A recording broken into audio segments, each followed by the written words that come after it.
Olá, meus amigos, estamos aqui em mais uma gravação do nosso canal Democrático. Comigo, Anderson Rodrigues, e com Laodiceia. Olá, pessoal.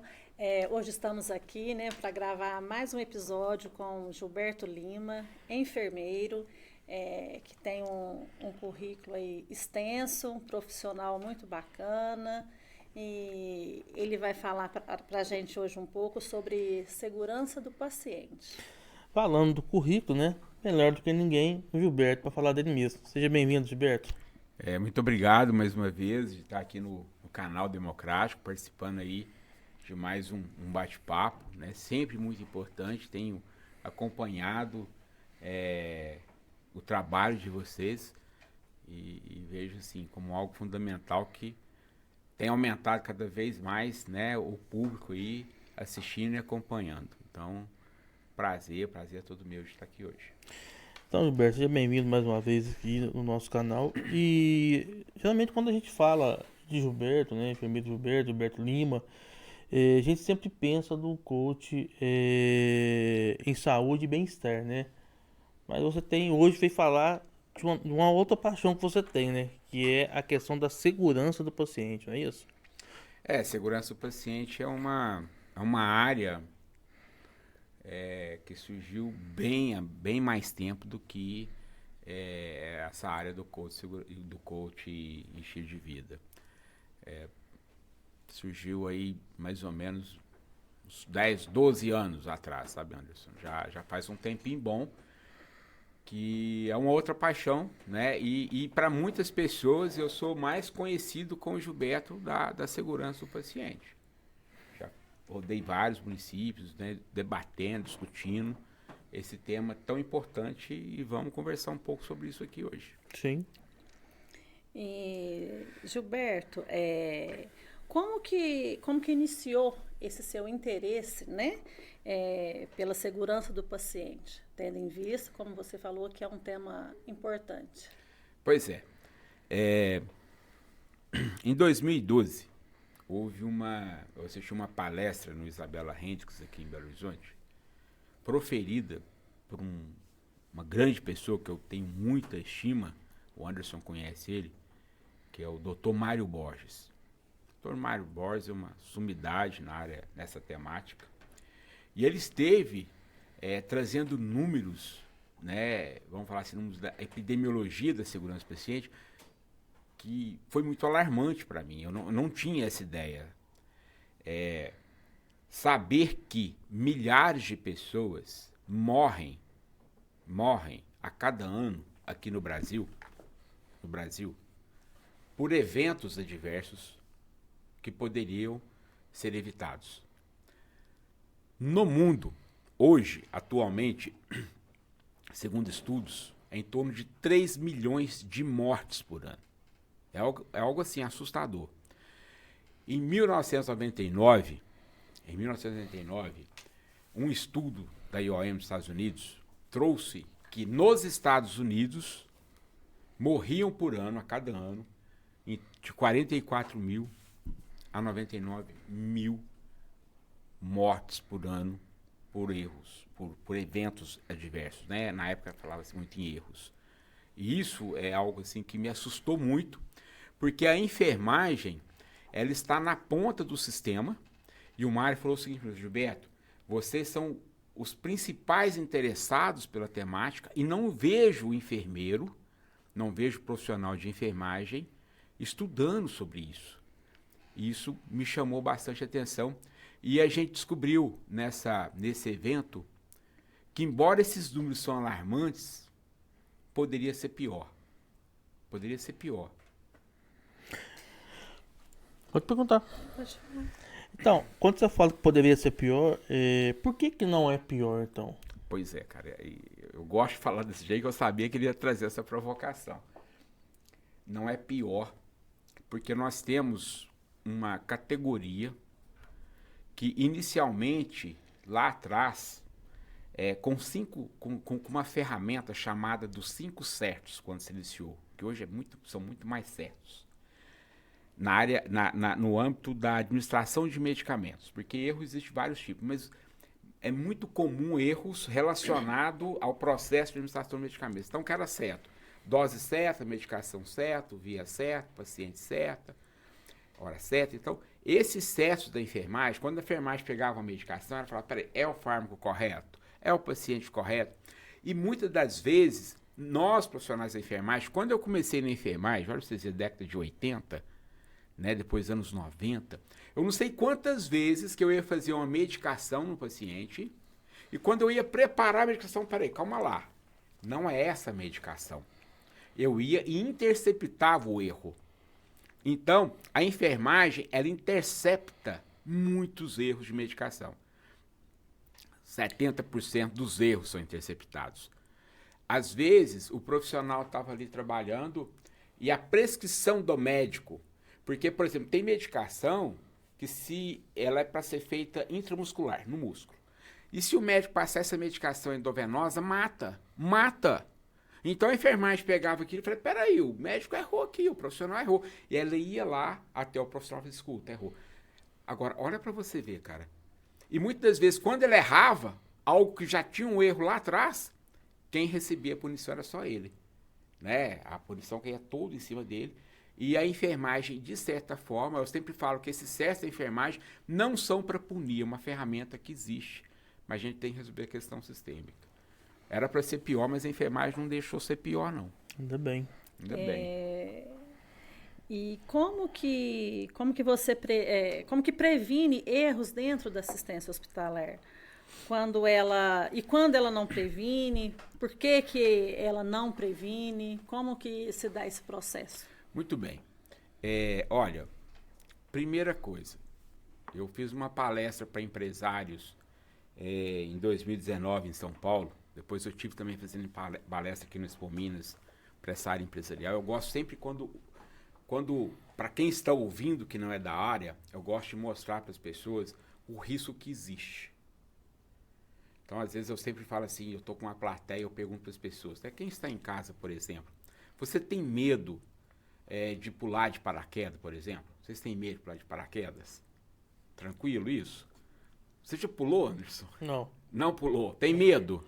Acredito que sim. Tem. Asa delta você já pulou? Já andou ali. Já. Aquele elástico lá que você põe na Bungee ponte. jump. Isso. Como é que chama? Bungee jump lá. Isso. Você já pulou de Eu elástico? não tenho coragem, não. Tem medo? Tem medo. Alguém aqui tem medo que estiver nos ouvindo, né, nesse momento? Tem medo disso? Cara, eu vou falar pra você que... E aí olha pra você ver. Tem risco pior. Medo de entrar no hospital fazer um procedimento, você tem? Tem. Você tem. Eu tenho. Eu também tenho. Somos da área. Eu morro de medo. E eu sofro quando tem um parente meu internado no hospital. Sabe por quê? Sei. Porque é mais perigoso você passar por um procedimento, você passar por um processo, por uma internação, do que fazer esses esportes radicais. O risco é muito maior. E por que, né, aí entrando aqui na pergunta, né, que me foi feita, por que esses erros acontecem? Durante muito tempo, a gente apontou o dedo, sabe, Laude? Apontou o dedo assim, a culpa é do profissional. Como assim você não prestou atenção nisso? Como você não prestou atenção na dose? Esse sempre foi o discurso, é um discurso punitivo, que não resolve problema nenhum. Então, os erros não acontecem simplesmente por um erro do profissional. O relatório dos Estados Unidos, de 1999, ele é intitulado Errar é Humano, porque o erro ele é inerente do ser humano. O que a gente precisa é interceptar esse erro, que ele não chegue lá na ponta. Criar processos, né? Há pouco a gente estava conversando com os bastidores sobre a questão das companhias aéreas. Um avião, ele não decola antes de fazer checagens, checklists. E por que uma cirurgia começa sem fazer um checklist? Eu já trabalhei em um hospital que às vezes lá de madrugada, Gilberto, tá faltando um catéter aqui duplo J para cirurgia. E aí não tinha no hospital, você pedia no hospital vizinho. Cara, como é que começou uma cirurgia sem conferir o que precisava para aquele caso? Então, os erros, eles acontecem por questões sistêmicas. É esse o problema. E se você e o relatório já provocava para isso. Né? O Mário Borges, eu vi uma palestra que ele fala assim, aquele pessoal que mexe com madeira na serraria, lá, serralheria que fala, né? Isso. E aí ele tá passando lá aquela madeira, a prancha, e ele corta a mão. Então, como assim? Ninguém quer cortar a mão, concorda? Sim. Então, isso acontece. Você precisa criar mecanismos para prevenir, né, barreiras para que esse erro não aconteça, para minimizar Trabalhar o erro. prevenção, né? Porque 67% dos eventos adversos, eles são preveníveis. Eu ia estar falando, o que é evento adverso? É porque é o seguinte, é uma nomenclatura da segurança do paciente. Nós temos incidentes. Um incidente. De repente, alguém internou no hospital, era para receber uma dose de, vou falar alguns fármacos aqui bem tranquilos, por exemplo, uma dipirona. E ele recebeu dimeticona, que é para gás. Uhum. Não trouxe dano ao paciente, concorda? Mas foi um incidente sem dano. Incidente sem dano é incidente sem dano, não é evento adverso. Agora, se o paciente tomou, por exemplo, uma insulina errada, ele teve uma hipoglicemia, isso trouxe um certo dano, aí já é evento adverso. Evento adverso é todo incidente que leva a ter um dano. E hoje nós temos uma nomenclatura nova, que é o near miss, que é quase um dano, é um quase erro, que é aquilo que eu fazia. Eu fiz muito near miss, quando eu falava assim, peraí, essa medicação não é a que tinha que estar aqui.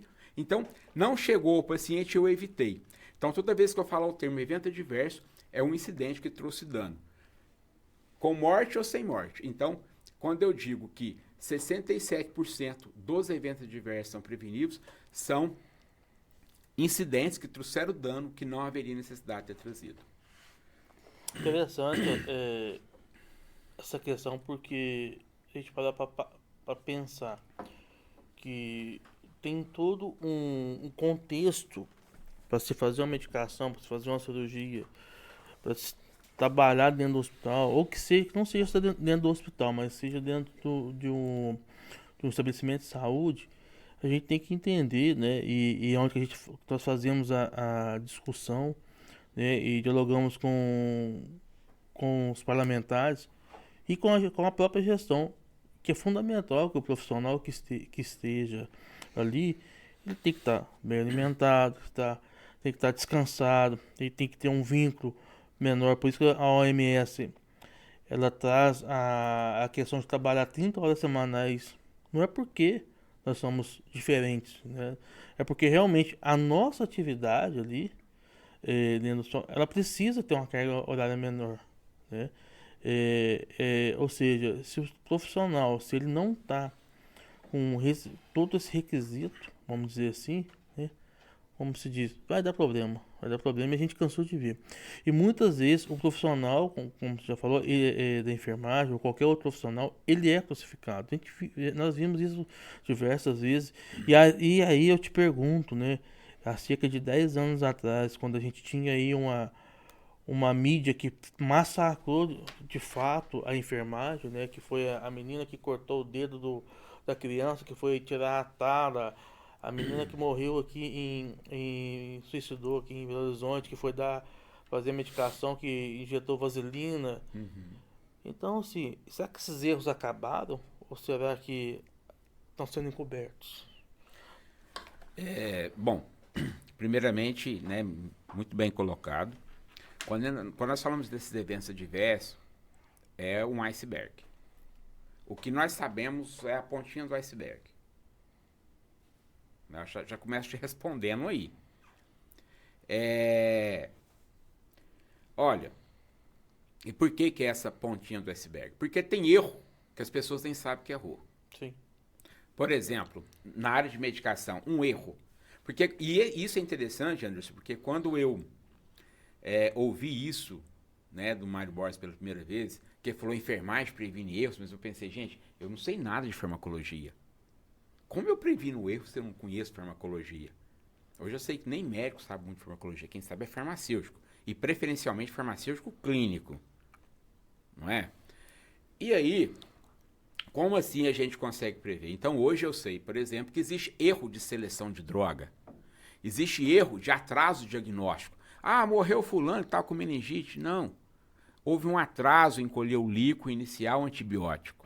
E esse atraso é que, devido o caso ser um caso sério, que causou a morte. Existe o caso da bailarina Júlia Lima, no Einstein, lá na Praça da Alimentação, tem a bailarina, né, a estátua da bailarina, e porque o Einstein, ele estuda, né, o Hospital Einstein de São Paulo, ele estuda minuciosamente todos os eventos adversos para ver se não houve uma falha ali, que pode ser corrigida. A ideia é essa, não é você demitir o profissional. Isso. E aí, eles evidenciaram que houve atraso no diagnóstico, cara. Então, assim, se você trazer quantas instituições fazem isso no Brasil, olhar o atraso diagnóstico. Então, por exemplo, então é um iceberg. São muitos mais erros, né, que acontecem, muito mais eventos diversos que nós esperamos. E o profissional hoje, ele dentro do sistema, ele é também, você trouxe a questão do suicídio, né? Ele é a segunda vítima do sistema, ele é muito mais vítima. E essa vítima, às vezes, ela sente muito mais do que o próprio paciente, porque ele sabe que ele errou, que ele fez um dano para aquela pessoa, às vezes um dano irreparável, né? Eu digo dentro da nossa categoria, né, e até mesmo da categoria médica, acho que você ser conivente com um erro que resultou num dano permanente numa pessoa, acho que ninguém estuda para isso, né? Esse é o primeiro Não. ponto, né? Só que superar isso também não é fácil, né? Então, assim, a gente teve casos aí que não houve superação desses profissionais, né? Essa fala sua, Anderson, ela me remete a situações que eu vivenciei muito fortes, sabe? Eu fui do conselho de enfermagem e por trabalhar com segurança do paciente, na maioria das vezes eu estava ali elaborando pareceres, né? E depois os casos de óbito vinham parar todos na minha mão. E eu nunca consegui evidenciar um erro realmente que houve um mal profissional ali. Era sempre o sistema. E o que eu ouvia dessas pessoas, cara, era tipo assim, ó.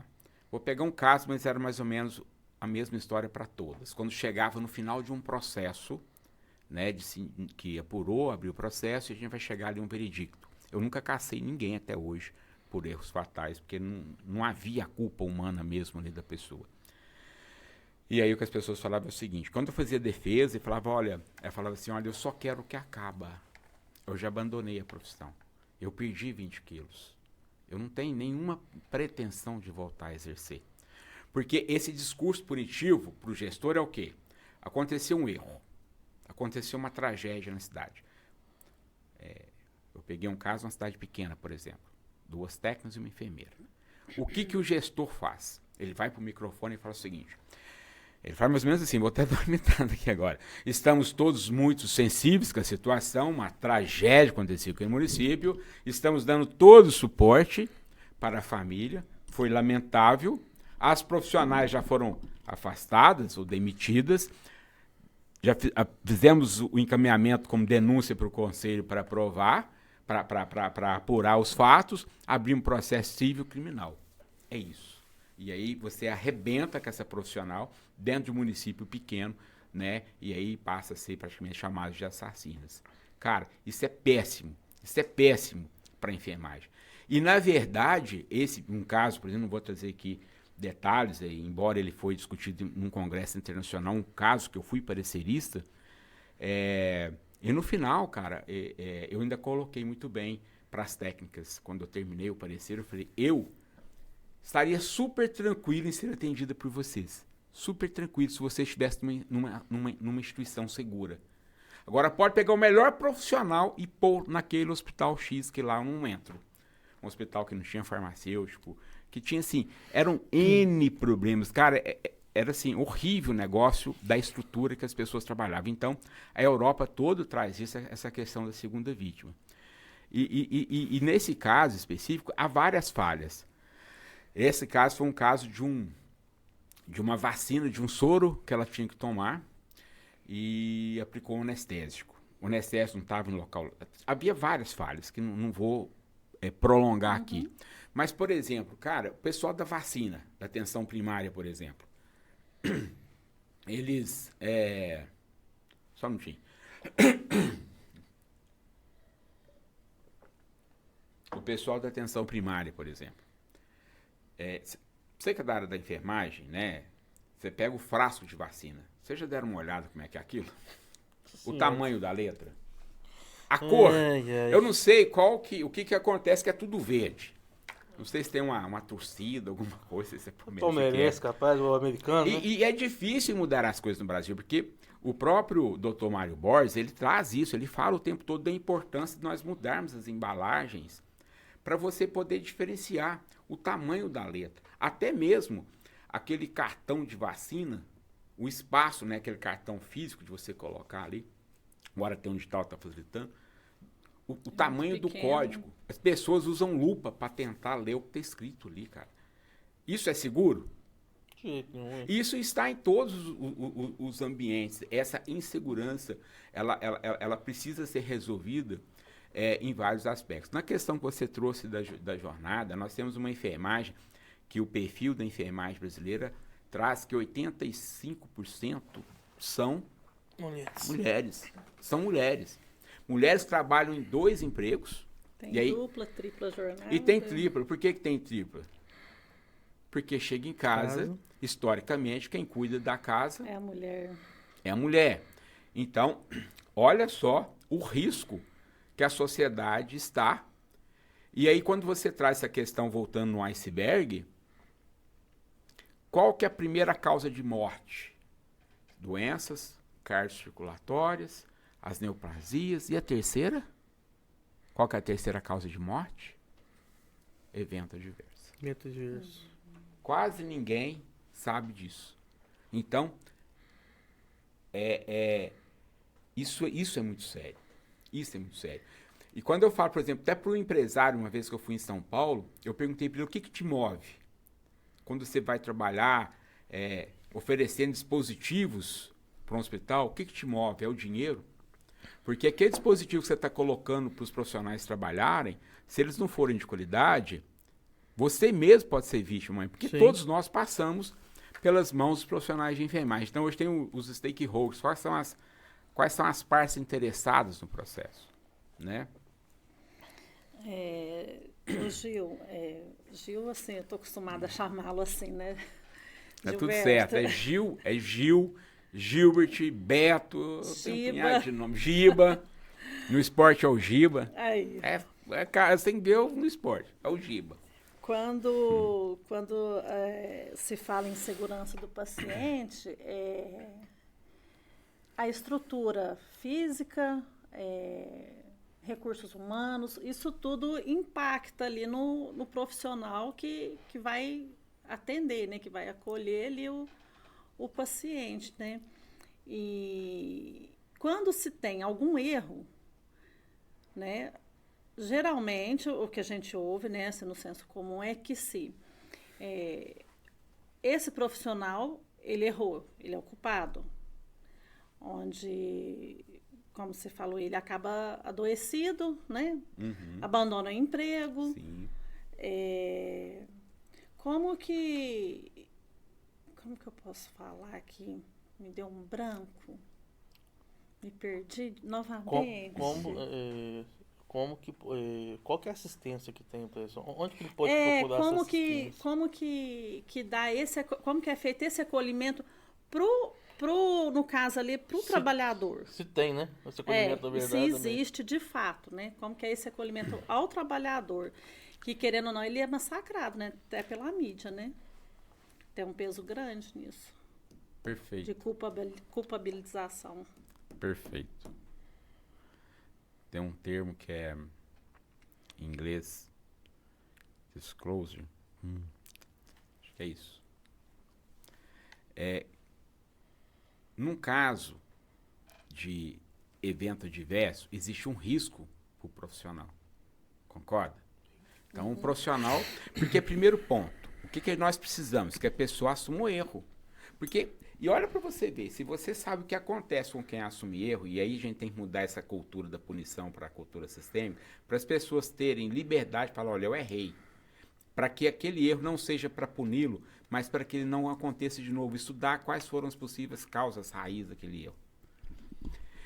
E essa comunicação do erro, ela tem que ser de uma forma muito bem pensada, porque senão o profissional pode sofrer uma agressão ali. Então, muitas pessoas, eles encobrem um erro também por medo. Por medo. Ele fala, não vou falar que eu fiz isso errado, vamos ver o que vai dar ali. E você falar que errou, o profissional fala, nossa, eu fiz isso errado, é importante para tomar medidas mais rápidas possíveis para diminuir o dano. Só que as pessoas, se elas não tiverem um ambiente seguro, ela não vai fazer essa notificação, ela não vai fazer isso. E então precisa ter uma equipe já preparada. É obrigatório você ter um núcleo de segurança nas instituições de saúde e um plano de segurança. E esse núcleo tem que estar preparado para dar todo esse suporte ali nesse momento, até para definir quem é que vai chegar e dar notícia para a família, quem que vai ali abordar o caso. Isso é o correto. Mas o que nós observamos em muitas instituições é que isso não acontece. Às vezes existe um núcleo, existe a RDC 36 cumprido de forma cartorial. Eu cumpro aquilo e pronto. Mas ela não tem uma efetividade, ela não é bem trabalhada. E o profissional, ele é tratado desta forma que eu te falei. Estamos abrindo processo, estamos afastando, e essa pessoa vai para casa e ela é afastada, ela vai responder, ela fica totalmente perdida, né? Então, assim, as instituições de idade de classe têm trabalhado muito essa questão do emocional para esses profissionais, mas a gente está ainda precisando dar, assim, passos mesmo para melhorar isso. Você colocou também a questão de lá para cá, se tem diminuído ou não, né, Anderson? Tem sido feita uma discussão. Eu fui convidado a fazer uma palestra agora, que eu vou fazer, numa instituição de saúde, ou num hospital, e o tema mais importante para se discutir não é a questão do checklist, por exemplo. Checklist é fácil de aplicar, é a cultura de segurança. E não adianta a gente trabalhar a cultura só com o profissional, é preciso que o gestor entenda a importância disso, para além da exigência legal, sabe? Puxando essa fala da Náudia, o Gilberto, duas coisas que eu queria pontuar contigo. Pessoal, hoje estamos recebendo aqui o Gilberto, né? Que é lá de cidade de Itaúna, né? Cidade também que eu adotei lá como minha também, né? Que o meu local de trabalho é a Casa Manuel Gonçalves, né? Ele que é mestre em saúde pública, ele que é coach em bem-estar, qualidade de vida. E hoje só que nós estamos falando hoje aqui de segurança do paciente, né? E a Laura fez uma pergunta aqui, eu queria ver com que me remeteu a uma questão. Você é especialista também em saúde mental. Também. Eu dei aula de saúde mental também na Universidade de Itaúna, uns 10 anos, e tem especialização. Como que você vê o trabalhador de enfermagem, a saúde mental, nossa, vamos dizer assim? Que você, eu sei que é difícil avaliar, acho que são casos, mas no geral, na sua vivência, na sua andança, né, você que é uma pessoa que roda muito, né, qual que é a visão sua do profissional hoje? Bom, muito interessante a pergunta e preocupante a resposta que eu tenho para você, né? Bom, primeiramente, a sociedade brasileira está doente do ponto de vista da saúde mental. Nós somos recordistas, né, mundiais aí em ansiedade, em depressão, isso aí não é novidade para ninguém. E isso é mais grave ainda nas instituições de saúde, porque você trabalha de uma forma exaustiva, dupla, tripla jornada, não tem um sono adequado, não tem uma alimentação adequada, trabalha de uma forma com muita frustração, porque trabalha com muitas perdas. Então você cuida de um paciente hoje, amanhã não está aqui mais, ele perdeu, você tem todos os setores, todas as áreas são muitas perdas. Limitação de recursos materiais nas instituições de saúde. Limitação de tempo. Tempo é algo assim precioso na vida de nós. E está faltando tempo para você conversar. Tem uma pesquisa, para você ter uma ideia, que fala que o médico interrompe o paciente com 18 segundos de fala. Isso é pesquisa. Então, quando um médico vai atender um paciente, em 18 segundos é a média que ele deixa um paciente falar, ele já corta. Por que ele faz isso? Ele não tem tempo, porque o sistema não lhe permite tempo. Você tem que trabalhar, mas tem que atender em 10 minutos. Você não pode, porque você tem que atender uma quantidade exagerada. E isso, cara, arrebenta com a saúde mental. Porque você não é cobrado mais pelo seu resultado qualitativo. Cara, sim, quantitativo. E sim, quantitativo. Então, nós temos uma enfermagem adoecida, com burnout, esgotada, estafada. E é esta enfermagem, e aí a gente pode estender para os outros profissionais da área da saúde, são estes profissionais, né, trazendo aqui a comparação para as companhias aéreas, que são os pilotos do grande avião, da grande aeronave, que é o sistema de saúde brasileiro. Eu disse recentemente, na audiência, que eu participei, numa audiência de uma Câmara de Vereadores, que eu falei o seguinte: não adianta tecnologia dura. Tecnologia dura para um autor é o mamógrafo, é o tomógrafo, é o respirador. Não adianta você ter isso se você não tiver o recurso humano bem treinado, capacitado, valorizado para prestar uma assistência de gente para gente. Sim. Então, assim, é preocupante. E volto a enfatizar, as causas trabalhistas na área da saúde, elas não são simplesmente causas trabalhistas. É uma questão de saúde pública. Volto a dizer, terceira maior causa de mortes é por eventos diversos. E para resolver isso a gente precisa ter sistema seguro, estrutura, processos, treinamentos, educação permanente. Não é fazer a coisa porque a lei exige, fazer a coisa porque eu trabalho com vidas enquanto gestor. Estou falando pensamento de gestor. Sim. Profissionais entendendo a importância disso, porque a segurança não é só para o paciente, é para ele também. Eu até acrescentaria segurança do paciente e do profissional. Para o profissional. Então, a gente precisava evoluir nesse entendimento para que a gente consiga, né, diminuir isso. E outra coisa, tem estatísticas que mostram, por exemplo, lavagem das mãos previne infecção hospitalar. Lavar a mão. Então, até hoje, a gente tem que falar que tem que lavar mãos. E eu não sei te explicar aqui, mas é tipo assim, para cada dólar que você investe na prevenção da infecção hospitalar, você economiza, tipo lá, 3, 4 vezes mais. Então, a gente joga muito dinheiro, são trilhões, né, de dólares no mundo todo, porque você aumenta, quando você não tem uma assistência segura, um profissional capacitado, você aumenta a internação do paciente, você aumenta a mortalidade. Existe pesquisa que fala, se aumenta o número de paciente por profissional, olha que legal. Legal não, que triste, né? Legal do ponto de vista científico e triste do ponto de vista do resultado. Se eu aumento a quantidade de paciente por profissional, porque, tipo assim, em vez de eu ter 6 pacientes por profissional, passa a ter 7, 8 ali, eu aumento a letalidade, a mortalidade daquela instituição.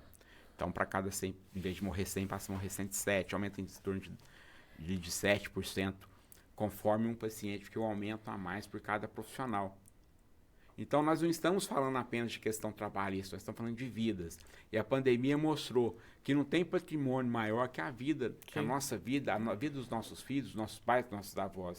Então, você coloca uma pessoa com 90 anos de idade, uma criança com 500 gramas, numa neonatologia, nas mãos trêmulas de um profissional que trabalhou o dia todo, de repente no SAMU, por exemplo, o cara trabalhou lá debaixo de chuva, fazendo resgate, vai para o hospital, e aí tem uma coisa grave, quando a gente pega a saúde mental.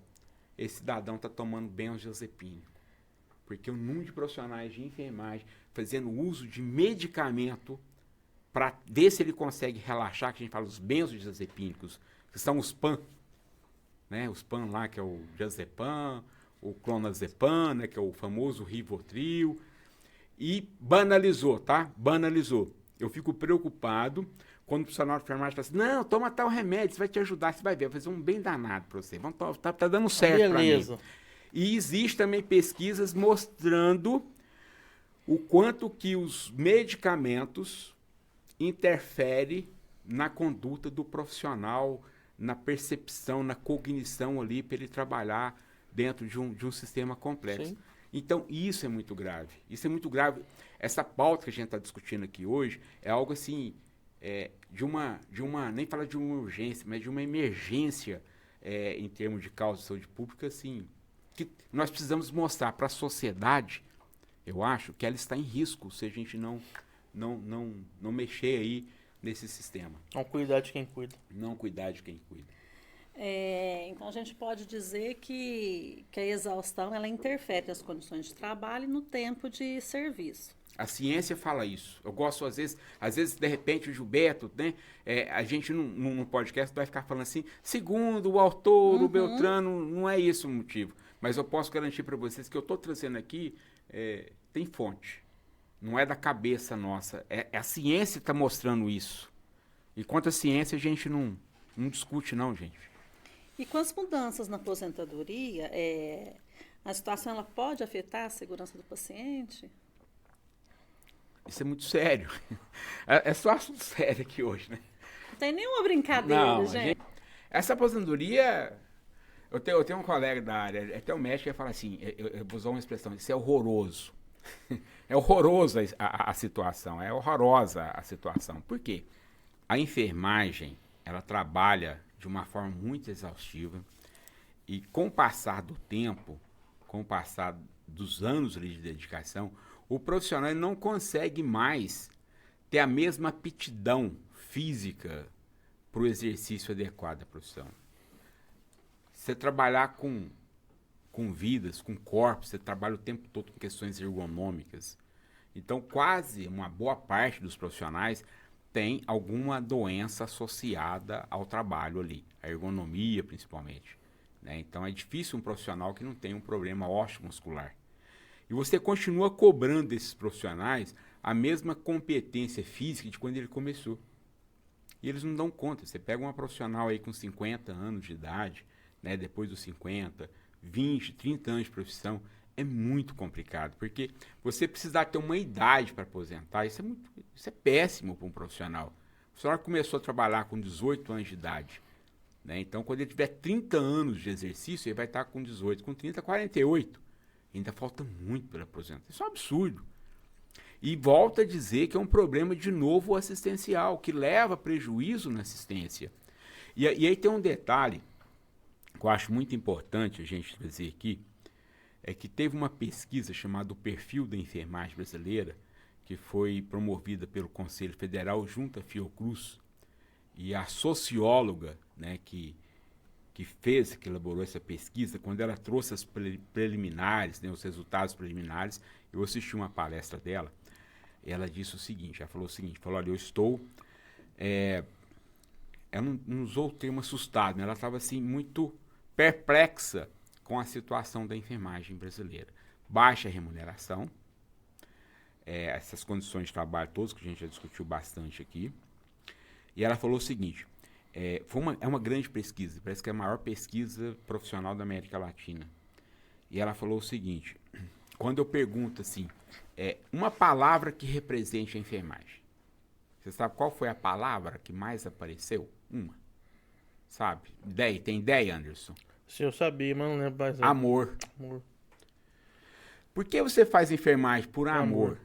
Esse amor é perigoso. É bom, mas é perigoso.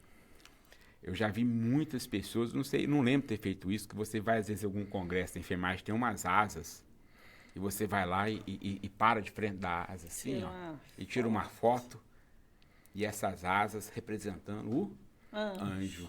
Que não come, não bebe, não paga conta. Exatamente. Eu não quero ser anjo. Eu não sou anjo. E nem super-herói, não. Porque o anjo, é igual o Anderson disse, ele não bebe, ele não come, ele não precisa dormir, nem nada, né?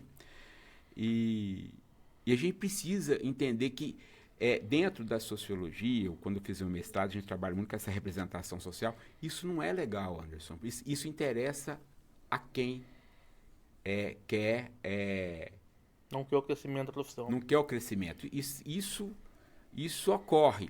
E aí tem um segundo ponto da fala da socióloga, que foi o seguinte. Falou, então vocês trabalham por amor, vocês não ganham bem. E aí, ela falou, nas pesquisas que eu fiz de outras áreas, como medicina, o direito, por exemplo, conforme as pessoas vão envelhecendo, né, eu uso assim, conforme os cabelos vão ficando grisalhos, Somos jovens há mais tempo. Também, né? Também. Mas do ponto de vista profissional, para o médico, para o advogado, eles ficam mais nobres. Você percebeu? Você vai no congresso, é bonito, né? Chega aquelas pessoas, cabelo grisalho. Estamos recebendo aqui o doutor fulano de tal, essa sumidade, ele chega lá. Não é assim? Ele é mais respeitado. Aí ela colocou isso.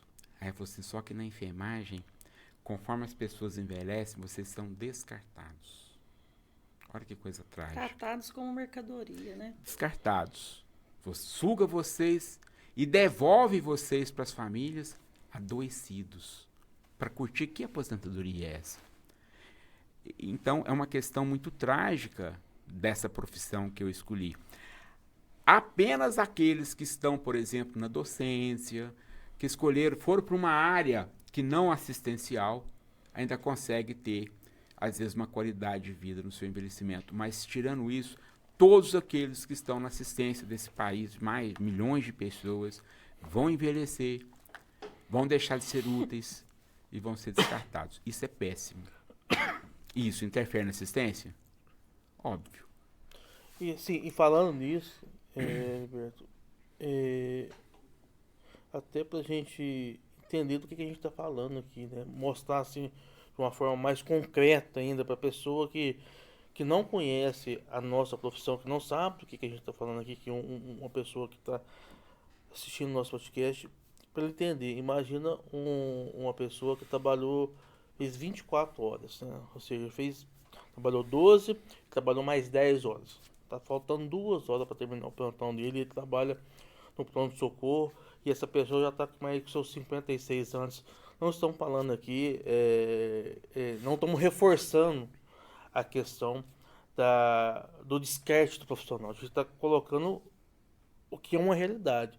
Chega uma pessoa do meu tamanho, com a parada cardíaca, para essa pessoa massagear lá. Qual que é a qualidade dessa massagem que vai ter? Qual é a qualidade para esse profissional que vai estar lá também, que, vamos supor, eu dentro de um CTI, com 140 quilos, para essa pessoa ficar virando, eu de 2 em 2 horas, a mudança de corpo. Como que essa pessoa vai terminar o plantão dela no final do dia? A gente está falando de uma pessoa, de um profissional que a vida inteira fez isso. Ah, mas então está acostumado. Não, não é questão de acostumar, gente. Nós acostumamos com coisa boa. Coisa que é desgastante para a nossa vida, que é desgastante ergonomicamente com o nosso corpo, com o nosso trabalho, né? Dar banho, virar paciente, trocar. Então, assim, isso tudo realmente cansa o profissional.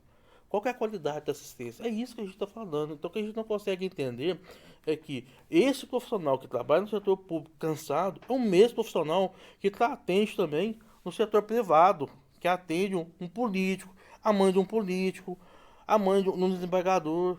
Então, assim, não interessa. A enfermagem é a mesma enfermagem adoecida, cansada, que vai estar te atendendo. Então, é essa enfermagem que a gente tem que cuidar. Então, se nós não tiver essa mudança de pensamento, né, tanto do gestor e do próprio profissional também, que tem que estar mais próximo do seu sindicato, do seu conselho, e fazer a luta e começar a entender que ele vai morrer trabalhando, que a gente não vai aposentar, a gente esquece isso. Eu por exemplo, não tenho nenhuma esperança em aposentar, né? Porque aposentar com 60 anos aí, como se diz, né? A nossa vida, realmente, ela tem ela nos limita muita coisa, né? A gente passa a viver muita coisa, e isso dentro da enfermagem, né? isso é muito penoso trabalhar, a cabeça nossa cansa, né? Hoje eu estou no sindicato que ainda convive com os problemas dos outros profissionais, né? Então, a gente tem toda essa pressão e assim é um profissional da atenção básica, assim é um profissional da urgência, tem que começar a entender que se a gente não lutar e não mudar o pensamento, muitos erros vão acontecer, muitos profissionais vão morrer sem poder ter uma vida digna, uma aposentadoria digna. É interessante essa fala sua. Eu gosto sempre de trazer algumas analogias, algumas metáforas, algumas comparações. Um profissional de... Imagine qualquer um de nós aqui, de repente, com um problema lombar. Eu inclusive, estou com um problema lombar aqui, fazendo fisioterapia aqui para a coluna. Imagine esse copo, né, aqui, cair no chão. Eu vou assustar com o copo, concorda? Mas eu vou falar assim, ai, não, alguém pega, alguém limpa, concorda? Agora você imagine se uma pessoa cai aqui no chão. Imediatamente você vai socorrer. Então a enfermagem, quando você trouxe a situação, você trouxe uma pessoa obesa, uma pessoa, né, aí que vai precisar de ser manuseada. Eu não sei quantas vezes eu precisei de pegar um paciente no chão ali que caiu e jogar ele num leito, numa cama. E é incrível a força que você ganha, porque você pega paciente... Eu vou pegar, de repente, não sei quanto pesa um saco de cimento, eu não dou conta. Depende de um cara de 100 quilos cai, eu consigo pegar ele e devolver por ele. É algo incrível isso. Só que isso traz consequências, né, graves ali para nós. E eu acho, e quando você coloca essa questão, você trouxe duas questões em uma. Você colocou a questão, por exemplo, dessa parte de você trabalhar, né, ergonomicamente ali da coluna, e você trouxe a questão da exaustão pela dupla jornada. É um pouco desgastante que eu vou falar, que eu já falei isso outras vezes, né, em outras palestras, em outros lugares que eu fui, mas eu vou continuar repetindo até as pessoas entenderem. Nós estamos em Belo Horizonte. Tá, gente? Aqui estamos em BH, Minas Gerais, planeta Terra, né? Cai aqui, estamos aqui. Não estamos no ar, não estamos voando, estamos aqui. Mas se você fosse pegar um avião hoje e chegasse lá para pegar esse voo, o piloto estivesse saindo de outra companhia aérea, 12 horas de plantão, não sei quantos voos, vai fazer mais 12 aqui, você entraria nesse voo? Primeira pergunta. Você vai pegar um ônibus daqui de Belo Horizonte para São Paulo. Deve dar umas 8, 10 horas, tá quantas horas? Vamos supor que você vai fazer uma viagem de 12 horas, que é o plantão de um profissional de enfermagem. 12 horas. Você vai com o mesmo motorista de ônibus? Você vai, pior ainda, vou piorar. Você vai com o motorista de ônibus que fez uma viagem de 12 horas durante o dia, vai fazer mais 12 à noite? É a mesma coisa. O risco que você está tendo é o mesmo que você tem um ônibus com 40 pessoas, você tem um hospital lá com 200 pessoas, e essas pessoas que estão conduzindo a vida das pessoas que estão lá dentro estão nessa situação. Então, assim, é algo que parece absurdo, mas a gente precisa repetir para a sociedade entender, porque nós agradecemos muitos aplausos que tivemos na pandemia, porque isso trouxe um reconhecimento social. A sociedade está comprando essa ideia de que nós somos importantes, né? Eles estão entendendo a importância. A gente precisa mostrar para ela que só aplauso não vai resolver. A gente precisa ir mais além, a gente precisa travar mais batalhas no legislativo, principalmente, eu acredito, né, nos movimentos, fazer movimentos juntos, unidos, sociedade, categorias, são milhões de profissionais, lideranças, para que a gente consiga defender os projetos dos profissionais da enfermagem, da saúde, para uma qualidade de vida melhor para essas pessoas, mas também melhor para toda a sociedade brasileira. É isso aí, meu cara. Eu penso que nosso ponto principal, né, é voltar às faculdades e formar esses profissionais lá na faculdade com a perspectiva que ele tem que vir para o nosso mundo da enfermagem com outro pensamento de luta para que possa mudar. Porque sem isso aí a gente não consegue mudar o que a gente tem. Porque nós vivemos num país, o mundo é machista. País machista. As leis são feitas por homens, né? E quem faz essas leis, né? Ainda nós temos os gestores são grande parte homens, né?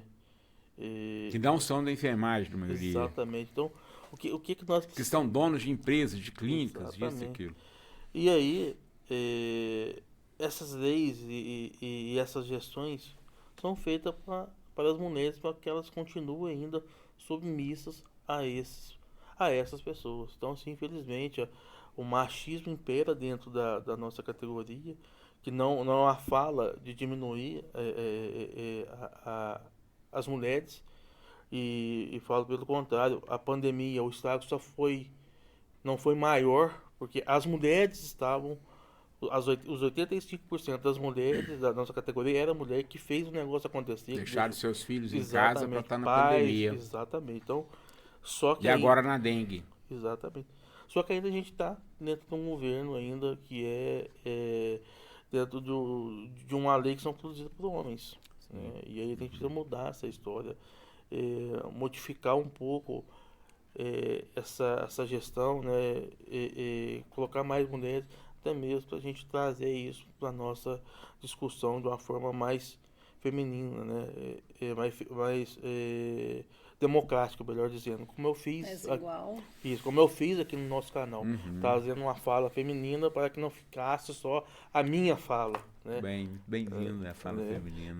E é isso mesmo, porque assim, elas conseguem ver onde a gente não consegue ver. Exato. Então, assim, a gente precisa ter isso. Gilberto, você deixou claro para nós que a enfermagem realmente ela é considerada uma enfermagem descartável. Isso já ficou claro da sua fala para mim, que ela é tratada dessa forma, né? Então, o que nós podemos fazer para mudar isso? É lamentável, né? Porque, por exemplo, eu comento muito no serviço público. Eu estou no serviço público, mas estou falando de todo o serviço público, eu acho, da maioria deles. Eu chego pro meu superior e falo assim, escuta, eu não vou continuar com vocês, não. Ele fala assim, você é a partir de que dia? Exatamente. É uma vaga que me surge para me negociar alguma coisa política aqui. Esse descarte não é só também no descarte no serviço público principalmente, no sentido do tempo de serviço, não. Sim. Eu não preciso estar aposentando. Quando eu chego amanhã e falo que eu não estou mais com eles não querem saber se eu era bom profissional ou mau profissional. Eles falam, embora, põe outro aqui. E isso é muito sério, né? E quando você traz essa questão da mobilização, a gente precisa trabalhar a academia. A gente precisa talvez trabalhar os professores da academia. Quando fala academia, os professores, porque os professores estão eu sou professor, fui professor mais de 10 anos na universidade, em curso de graduação, pós-graduação, curso técnico, né? Coordenei pós-graduação, você fez pós lá com a agenda na São Camilo. Então, muitos professores, eles já estão na zona de conforto deles. Ele conseguiu uma situação privilegiada, um status, tem um salário bom. Para que eu vou politizar aluno? Para que eu vou entrar por luta? Eu tô no meu... Então, profissionais da enfermagem é um problema. Outra questão que eu chamo a atenção. Profissionais da enfermagem que não são da enfermagem. Não sei se você vai entender o que eu quero te dizer, cara. Entendi, não. Não entendeu, mas você vai entender daqui a pouquinho. Profissionais da enfermagem que se tivesse um título, eu vou ser um pouco talvez até agressivo aqui, no que eu vou falar. Se eu tivesse um título de falar assim, eu vou te desqualificar de ser enfermeiro porque você deixou de ser enfermeiro, porque você não defende mais causa. Entendeu mais ou menos o que eu quero dizer agora? Entendi. É profissional de enfermagem, trabalhador que rala, que sofre, que passa aperto, mas a hora que ele pega um cargo de direção, que ele é chefe, que ele é um RT. Gente, pelo amor de Deus, tem muito enfermeiro bom. Mas tem uns que assumem e ele esquece que ele é enfermeiro. Ele acha que ele é dono do pedaço. Ele está gestor, né? Ele não é gestor. Ele está chefe. Ele não está. é chefe. Ele não é, cara. A gente tem um poder, que é o poder do carisma. Né? Poder do carisma. Então, grandes líderes carismáticos, Jesus Cristo, né? Poder nato, né? Outras lideranças aí, Gandhi, tudo, poder. O poder do conhecimento, o poder da causa, do conhecimento e o poder do cargo. o poder do cargo ele termina com o cargo. Então, quando ele perde o cargo, ele volta a ser enfermeiro. É lamentável você ver tanto profissional de enfermagem trabalhando de uma forma tão, não vou falar assediosa, que é difícil comprovar assédio, mas tão intransigente, tão coercitiva com seus pares, deixando o nome enfermeiro de lado. Uma coisa assim, eu faço questão, já pensei várias vezes em tirar da minha rede social o enfermeiro. Ah, não, tô cansado, porque assim... Não, eu não tiro. Se você pegar Facebook, Instagram, deixa que eu criei, é Enfermeiro Gilberto Lima. Já está no meu Instagram, é Enfermeiro Gilberto Lima. Porque eu sou enfermeiro. Eu não vou deixar, e nunca deixei de ser enfermeiro, independente de onde eu esteja. Mas tem pessoa que parece que... Eu acho que ele fez enfermagem, você queria estar em outro espaço. Eu acho. Talvez... Pode ser uma justificativa, mas esse é um problema, sabe? A gente precisa trabalhar isso. Inclusive, na área pública, talvez fazer alguns projetos, né? Eu já vi algumas coisas locais, que é o seguinte: coordenador de determinados cargos ali que precisam da competência técnica, ser a partir de uma lista tríplice. O gestor pode indicar alguém, 2 vêm da base e a categoria ali elege. Não sei se você já viu essa experiência em algum lugar. Porque aí você tira um pouco esse lado do cara. Acho que o HC sabe que negócio? Assim. O HCE. Sabe aquele negócio do cara assim? Eu sou dono, agora eu sou dono da empresa? Dono nada, cara. Você é enfermeiro, para com isso. Vamos trabalhar junto, vamos junto. Não sei. É uma questão para trabalhar. A enfermagem não é desunida, tem que parar com esse discurso, né? A enfermagem é desunida. Não é, nós somos unidos, só que nós, até então, a grande maioria é massa de manobra. Né? Então, assim, existem pessoas com discursos de defesa para nós, mas quem pode defender a enfermagem é quem tem na pele o que é ser alguém da enfermagem. Não estou sendo corporativista, não é isso. Mas eu estou dizendo que não tem ninguém para justificar melhor uma defesa do que aquele profissional que vivencia aquele contexto. Uma coisa é eu falar da minha dor. Outra Sim. coisa é o outro falar da minha Exatamente. dor. Totalmente diferente. Exatamente. Bom, vamos lá, né? Então, as pessoas, elas não querem só comida, não é isso? Como diz o Titã, é diversão e arte e cultura. Também. Elas precisam também de segurança e qualidade no atendimento? Pertencimento. E pertencimento. Na escala de Maslow, né? Da pirâmide das necessidades. Então, você tem que ter comida. Como é que você trabalha com fome? Nós temos um Brasil com muitas pessoas passando fome. Como que está a enfermagem no Rio Grande do Sul? Né? Então, talvez essa necessidade básica, para mim, está resolvida lá. Não está. Hoje. Acredito. Né? É uma preocupação, concorda? Não tem como eu estar bem se eu estou com fome, se eu estou com um problema realmente grave naquela necessidade básica. Necessidade básica atendida, uma boa parte tem, a gente precisa ser respeitado. A gente precisa ter, além da comida, fazendo aqui uma analogia, além do piso, além do ganhar um salário, eu preciso ter dignidade no que eu faço, eu preciso ser respeitado no que eu faço, e eu preciso sentir pertencente. Quando eu ligo para um profissional enquanto superior dele e falo: fulano, estamos com um projeto aqui, estamos contando com a sua competência, isso é bom demais, cara. E que ele vem para você, e quando ele trabalha ali com você, e que você no final do dia fala: cara, muito obrigado, você é muito importante para nós. Como eu sou feliz de ter você aqui com a nossa equipe. Faz diferença? Muita. Tá vendo? É isso. Gestão de pessoas tem muitos cursos. Né? Quem não tem competência vai buscar. Mas quem não quer fazer curso por enquanto, seja respeitoso, seja empático, tenha amor, tenha compaixão. Mas nós temos curso de comunicação não violenta. E assim, super indico. A gente tem que passar a conversar de uma forma não violenta. Eu chego para você e falo assim, escuta, fulano, olha aqui, eu vou te julgar. Olha aqui, você não cumpre horário. Como assim? Você é isso, é aquilo, eu tô te julgando. Agora eu chego e falo assim, fulano, como é que você tá? Como é que passou o seu fim de semana? Como é que tá aquela questão lá da sua esposa, do seu filho? Terminou? Deixa eu te falar, eu te chamei aqui porque eu observei que no dia tal você chegou atrasado. Não estou falando que você chega atrasado no dia tal, e no tal, e no... Você chegou 20 minutos atrasado. Então eu coloquei uma observação. Agora eu vou colocar um sentimento. Isso me deixou preocupado. Vou falar de uma necessidade. É importante que você cumpra o horário para o serviço, por isso e isso. E vou te fazer um pedido. É possível a gente resolver isso? Eu queria te ouvir o que está acontecendo. Isso eu não estou sendo paternalista, eu estou analisando a situação e estou tendo uma comunicação não violenta. Tem técnicas para isso. Tem curso para isso. Então, se você não tem empatia, se você tem dificuldade, faça curso. Se você adoece, Anderson, você adoece o seu profissional.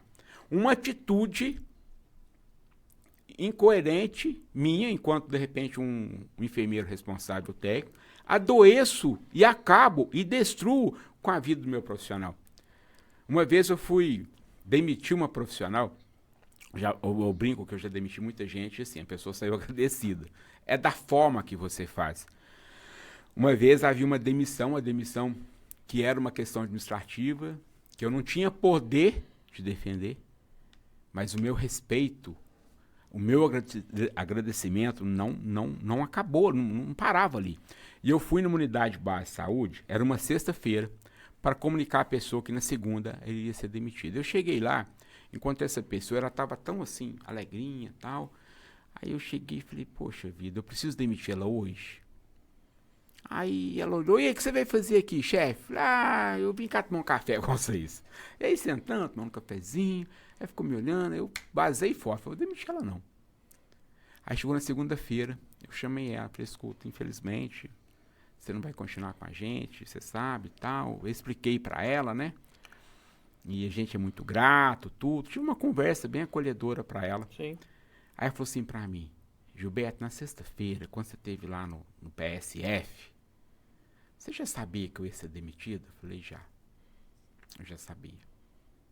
E por que você não fez isso? Porque eu não queria estragar seu fim de semana. Eu não queria estragar seu fim de semana. E isso, cara, eu tenho amizade com essa pessoa até hoje, entendeu? Então, assim, aí ela me abraçou e falou, nossa, você não existe. Cara, como assim você não existe? Eu fiz o que tinha que ser feito, eu não fiz nada além do que eu deveria fazer. Só que tem pessoa que parece que tem prazer em chegar e, né, talvez um transtorno de personalidade, dificuldade de saúde mental, um narcisismo, alguma coisa, chegar e arrebentar com o outro. Gilberto, É isso. Estamos chegando naquela hora ruim, né, pessoal? Tá acabando o nosso podcast aqui com o Gilberto mais uma vez aqui. Ele que já é de carteirinha conosco aqui. Eu sempre falo que o espaço está Tá aberto. cansado, gente. Nada, já tá aqui e acredito que deva voltar mais vezes. Não tenho dúvida disso. Quero agradecer, né, em nome do canal, o seu tempo, né? Como a gente sempre falou muito de tempo aqui, então assim, o nosso tempo ele é valioso. E eu sempre gosto de falar, né? Para mim foi valioso gastar o meu tempo aqui com você. Acredito que quem assistir também vai ter a mesma impressão, né? É isso. Estamos agradecidos aqui por você compartilhar mais uma vez o seu conhecimento. Obrigada. Eu que agradeço, e sem falar de concorrente seu, mas assim, a gente quando tá aqui tá em estado de flow. É porque estado de flow é um estado que você entra nele e você não vê o tempo passar. Sim. Eu tô achando que já foram uns 10 minutos, parece que já foi mais, né? Então, assim, é um estado de graça. É um estado realmente que é prazeroso estar aqui com vocês. E eu comecei na enfermagem, eu já disse, aos 18 anos de idade, muito novo ali. E quando eu tô aqui, que eu tô conversando, né, sobre a categoria, eu tenho muitos amigos na enfermagem, muitos, mas eu tenho muito amigo que já morreu. Eu tenho aluno que morreu na pandemia, com 20 e poucos anos. Lá na Santa Casa de Paz, por onde eu trabalhei, tem pessoas que já trabalhamos junto, que já sofreu tanto nessa vida, sabe? Sofreu muito nessa vida. Porque nós estamos dando, a gente está dando um zoom mais ou menos no que está acontecendo hoje, mas a história nossa ela é muito triste, ela é muito calamitosa. Se eu for trazer algumas histórias aqui, a gente pode até montar um outro podcast sobre seringa de vidro, a época da seringa de vidro. Então, assim, tem muita história cruel do passado, das condições que a gente tinha. Tá péssimo, mudou pouco, mas é uma história longa de pessoas que ficaram no caminho. Então, eu acho que quem veste a camisa da enfermagem, ele tem que honrar a história da enfermagem, tem que honrar a história de quem já passou por ela e tem que defender a enfermagem, senão vai fazer outra profissão, vai mexer com outra coisa. Sim.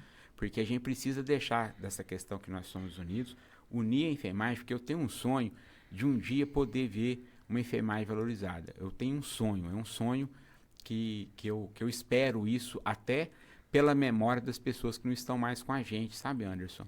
E aí eu espero que você, enquanto um grande líder, com outros líderes, possamos trabalhar juntos, né, com a categoria, para que a gente possa mostrar para as pessoas que um sonho sozinho, aquele negócio de uma andorinha não faz verão, uma história assim, mas um sonho que você sonha ele, só você, é muito difícil ser realizado. Mas se a gente juntar todo mundo, sonhar Sim. todo mundo, ter o mesmo propósito, a coisa pode realmente realizar um dia. Então, assim, muito obrigado mesmo a todos vocês. Pessoal, fiquem com Deus e até o próximo episódio. Até mais, gente. Até o próximo, pessoal. Até mais.